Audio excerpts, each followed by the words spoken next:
ગુજરાતમાં ભારે વરસાદની આગાહી. અનેક જિલ્લાઓમાં રેડ, ઓરેન્જ અને યલો એલર્ટ જાહેર. રાજ્યમાં ચોમાસાએ ફરી જોર પકડ્યું છે. આગામી 5 દિવસ 7 જુલાઈ સુધી ગુજરાતમાં મેઘની મહેર થશે. હવામાન વિભાગે આજે ગુજરાતના અનેક જિલ્લાઓમાં ભારેથી અતિભારે વરસાદની આગાહી કરતા રેડ, ઓરેન્જ અને યલો એલર્ટ જાહેર કર્યા છે. સાથે જ કેટલાક વિસ્તારોમાં 40થી 50 કિલોમીટર પ્રતિ કલાકની ઝડપે પવન ફૂંકાવાની અને ગાજવીજ સાથે વરસાદ વરસવાની શક્યતા વ્યક્ત કરવામાં આવી છે. રેડ એલર્ટ ધરાવતા જિલ્લાઓ: સુરત, નવસારી, વલસાડ, ડાંગ, દમણ, દાદરા નગર હવેલી.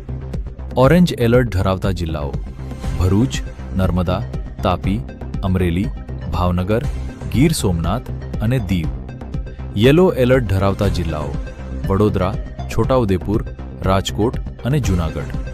હવામાન વિભાગે નદી નાળા નજીક રહેતા લોકો, નીચાણવાળા વિસ્તારોના રહેવાસીઓ અને ખેડૂતોને ખાસ સાવચેતી રાખવા અપીલ કરી છે.